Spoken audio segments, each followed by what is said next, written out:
Yesuuse waadu kana sikeessa na baase eenza garaaniyo galatoom Yesuuse.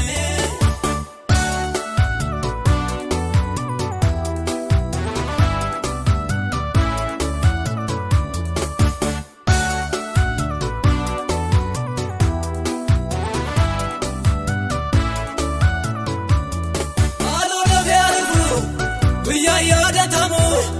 Nabis yarongaye kalme fadalamu mano de bealufu uya yaradamu nabis yarongaye kalme fadalamu abdina gattekai nandagatum beka uya ke umako obsumana negai abdina gattekai nandagatum beka uya ke umako obsumana negai.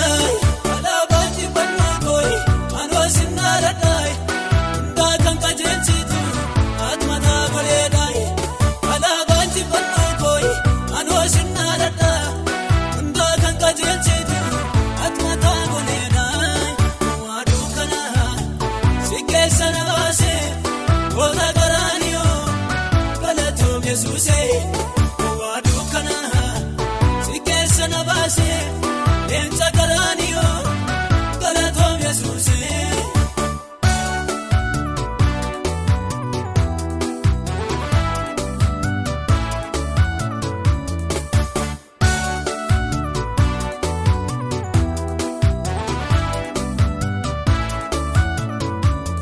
Qurxummiin galaana baatee jiraattiire sidise umako male sanna kare qurxummiin galaana baatee jiraattiire sidise umako male sanna kare sirraata adda ba'ee jiraachuu danda'u jireenya umako si maleen argamu sirraata adda ba'ee jiraachuu danda'u jireenya umako si maleen argamu.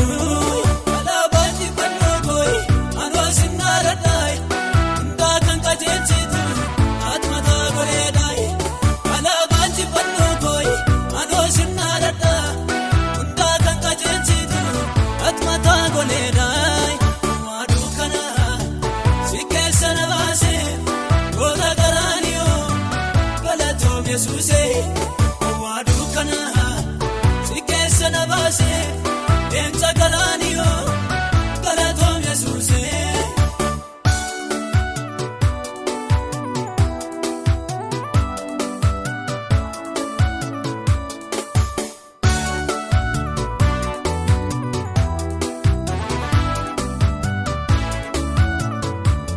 Hundumtuu qomoosaayi ilaalee dhaadhataayi Biromani baay'ee tole kabajaayi hundumtuu qomoosa ilaalee dhaadhataayi dhiigaa biromani baay'ee tole kabajaayi yemmuu namni meeshaa waraana abdatuusi isaanan argadhe injifannoo akkasii mee walitti labsaayi gamanaaf gamasii waaqaaf lafarratti mo'eeram Yesuusi.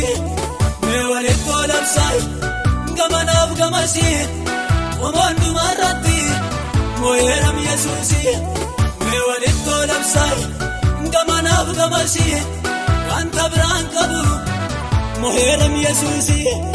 alaabaatti fannoo kooyi anoo sin dhaaladhaayi hundaa kan qajeelchitu ati mataa godheedhaayi.